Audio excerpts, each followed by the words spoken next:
Mañana vamos a conversar aquí en el espacio de entrevistas políticas con la Presidenta del Congreso, con la señora Mirta Vázquez.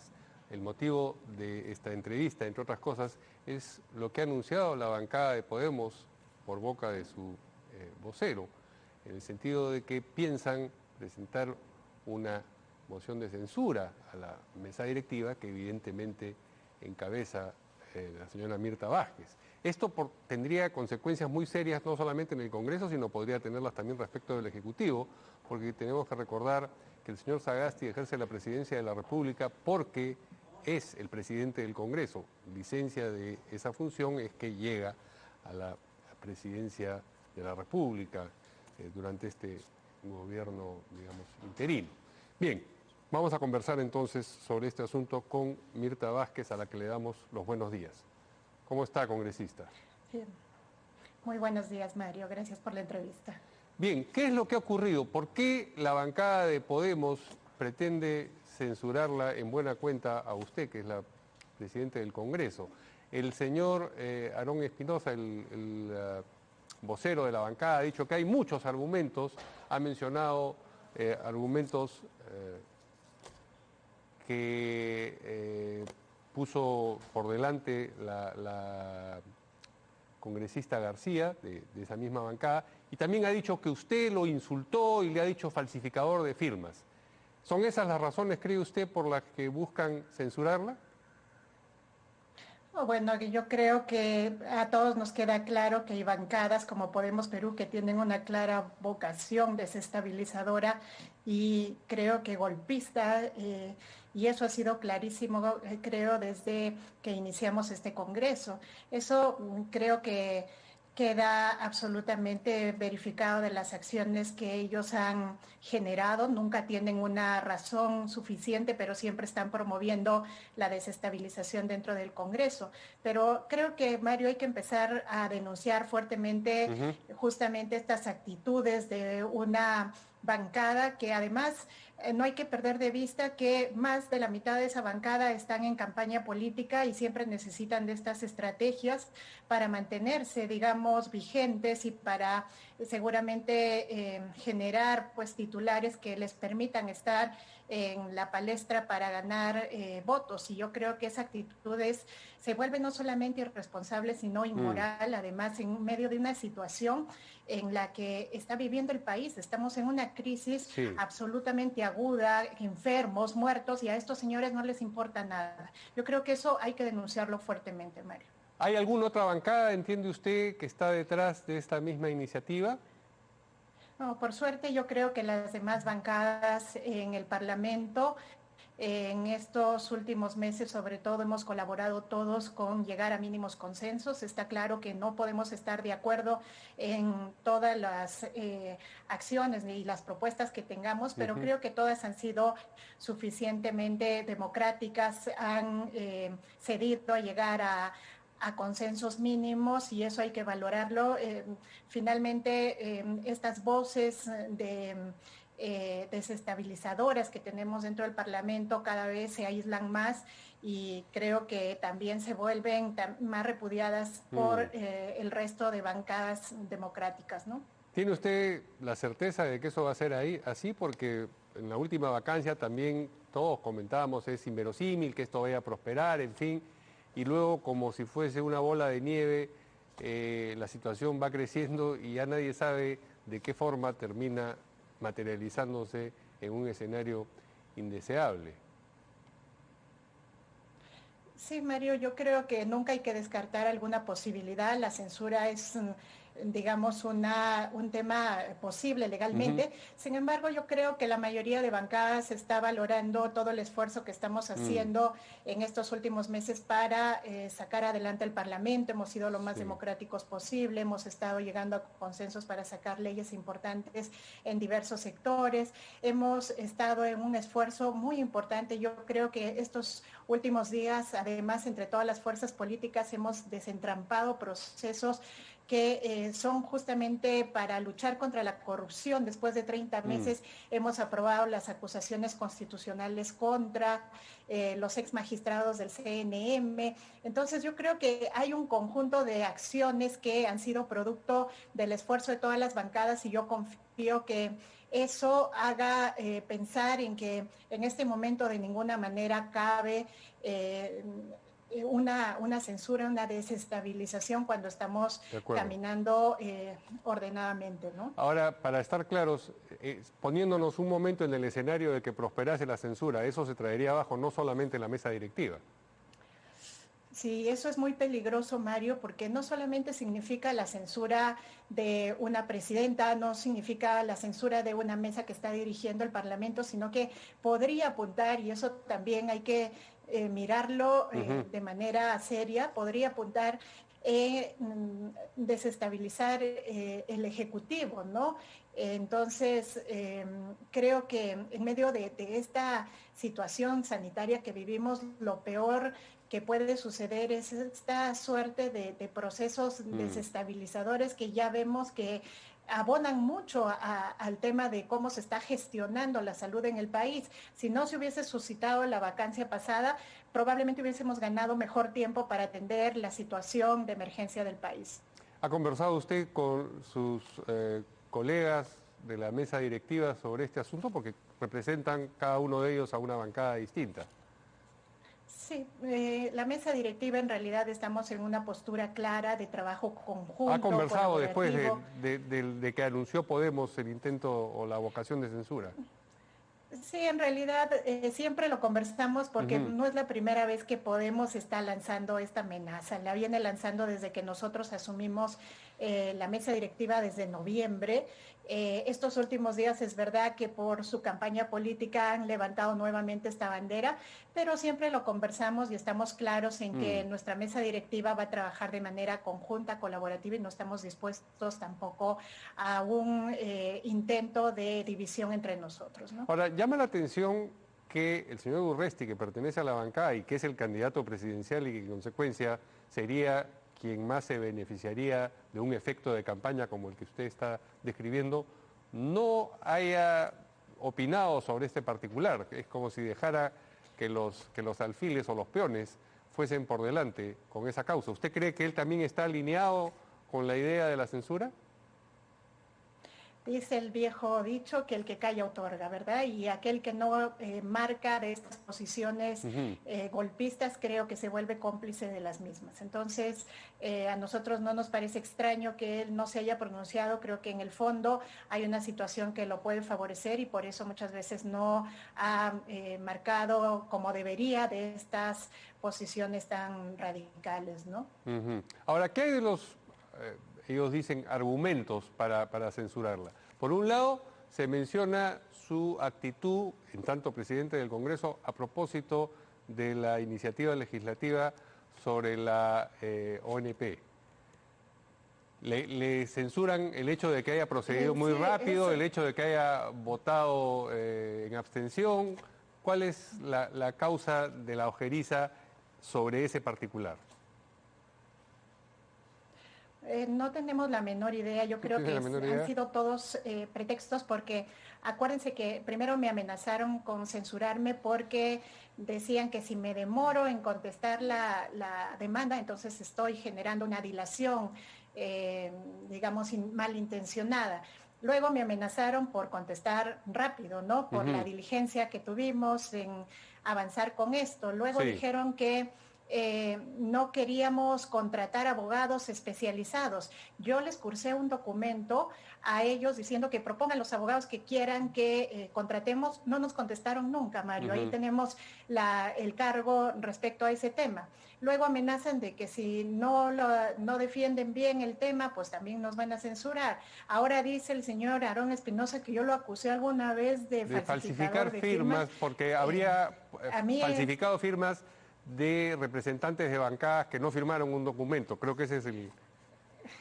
Sí, en realidad ¿qué fue lo que ocurrió? el señor tiene un problema de comprensión o realmente si es un asunto malintencionado de generar una difamación. Yo incluso, miren, a estas alturas viendo que hay una irresponsabilidad tan fuerte de ellos y que todo el tiempo nos están acusando incluso de asesinos, creo que nosotros estamos evaluando seriamente. No queríamos hacerlo, pero creo que nosotros tenemos todo el derecho de plantear esto ante la Comisión de Ética, porque no se nos puede estar acusando de cualquier cosa en el Parlamento, diciéndonos incluso que nosotros hemos provocado muertes sin ningún tipo de fundamento. A los señores un día se les ocurre acusarnos de difamadores como de delincuentes y no pasa nada. Y creo que esas actitudes no las vamos a permitir. Cuando utiliza usted la primera persona del plural, el nosotros, no lo vamos a permitir, se refiere específicamente a usted, a la Presidenta del Congreso. Pero también tengo el respaldo de mis colegas de la mesa directiva, que ellos mismos han manifestado que no es posible que se esté gestando en cada momento este tipo de argumentos infundados. Además, muchas veces nos han agredido directamente a los tres, ¿no? Recuerdo la señora García en una sesión que nos insultaba abiertamente diciendo que nosotros somos representantes de la banca asesina, ¿no? Entonces ya creo que eso linda también con el nivel de respeto que tenemos que tenernos, no solamente como parlamentarios, sino como personas, ¿no? Y hay que empezar a comportarnos porque cada uno de nosotros representa a un sector del país. Y creo que esa no es la actuación de la gente que creo que quiere un país mejor y que quiere pues un país donde sus autoridades sobre todo se comporten de manera adecuada, ¿no? Ahora parece que la Comisión de Ética va a ser el terreno donde se va a librar la batalla, porque también el señor Espinosa ha dicho que va a llevar la supuesta atribución de falsificador que usted le habría hecho a la Comisión de Ética. En lo que concierne a usted, ¿ya está decidida a llevar estos, digamos, atribuciones de distintas cosas que usted considera difamaciones a la Comisión de Ética? ¿Está considerándolo o ya está determinada a hacerlo? Lo estoy considerando en realidad. Me parece que todavía los señores en este momento tienen la posibilidad de retractarse. Este señor que me acusa de haberle dicho falsificador de firmas, que a mí en realidad eso ya me parece una acusación absolutamente absurda.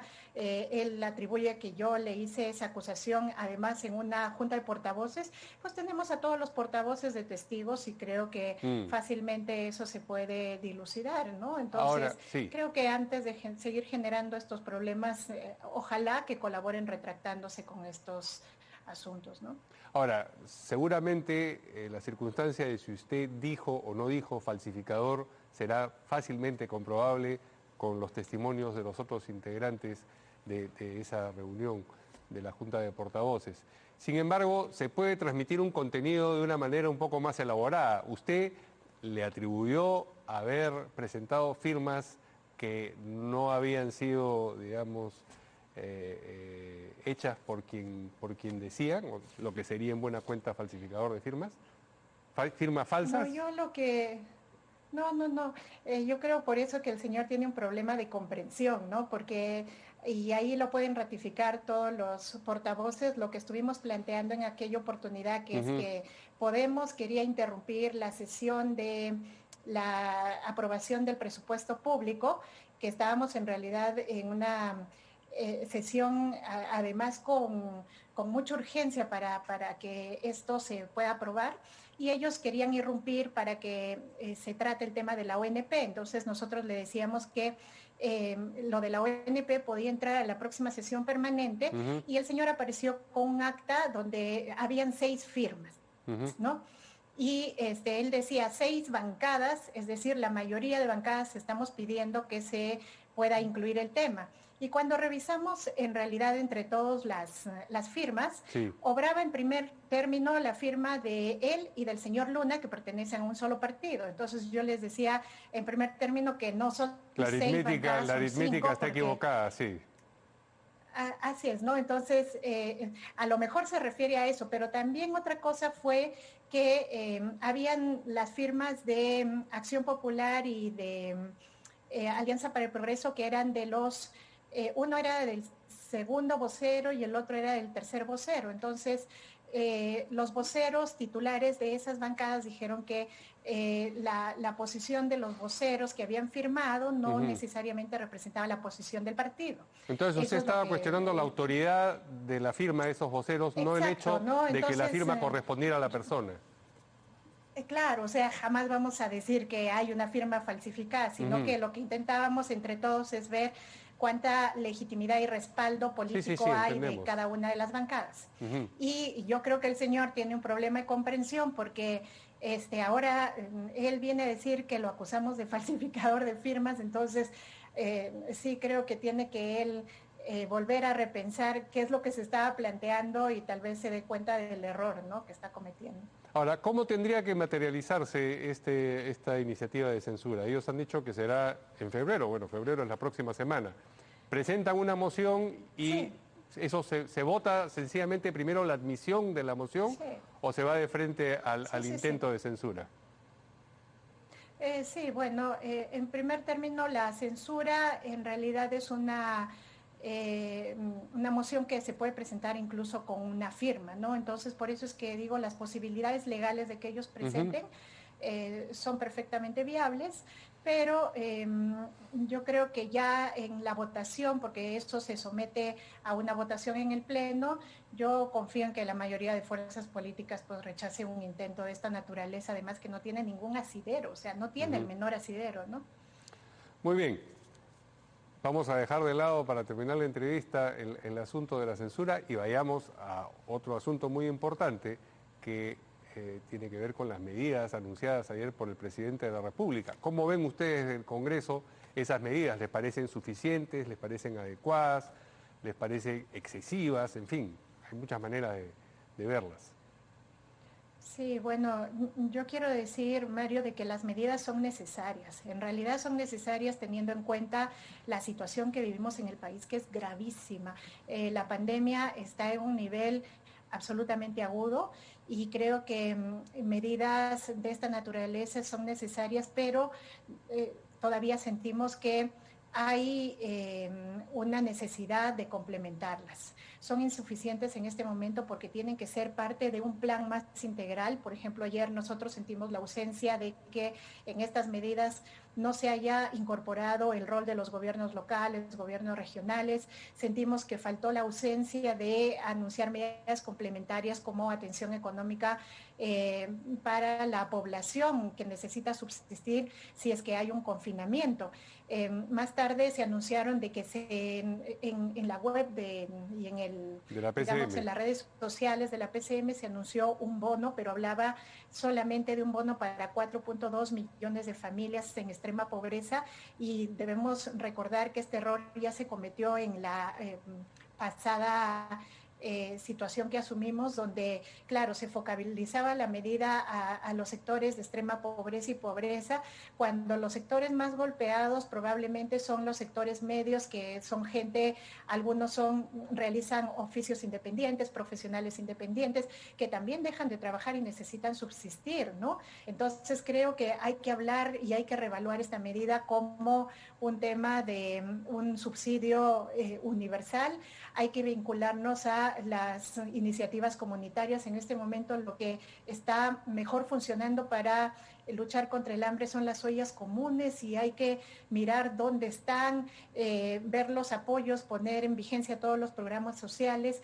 Entonces hay un conjunto de cosas que todavía sentimos ausentes, y esperamos que hablándolo con el Ejecutivo esto se pueda en realidad concretar, digamos, en el marco de un plan más amplio, ¿no? Necesitamos medidas mucho más digamos, integrales y coherentes en este momento, porque la situación a la que ha llegado la pandemia creo que lo amerita, ¿no? Bueno, y esto dejando de lado los problemas de gestión. Es decir, una cosa es la medida que se dicta y otra cosa es la puesta en marcha de esa medida, un terreno en el que el Ejecutivo, bajo esta o la anterior administración, ha exhibido limitaciones serias. Sí, efectivamente, creo que ahí hay que aprender de la etapa anterior, donde hubo varias fallas, incluso en los temas logísticos, en la parte operativa hubo muchas fallas, y creo que hay que mirar dónde estuvieron, y además hay que intentar, y yo retomo acá lo que el Colegio Médico está proponiendo, yo creo que hay que mirarnos a todos los actores en conjunto y tratar de hacer un trabajo integrado entre todos, ¿no? Esto de trabajar independientemente de los sectores no está funcionando. Muy bien, muchas gracias por la entrevista a la congresista Mirta Vázquez, presidente del Congreso. Buenos días a ella. Muchas gracias, buenos días, Mary. Buenos días a ustedes, también nos vemos mañana aquí en De 6 a 9.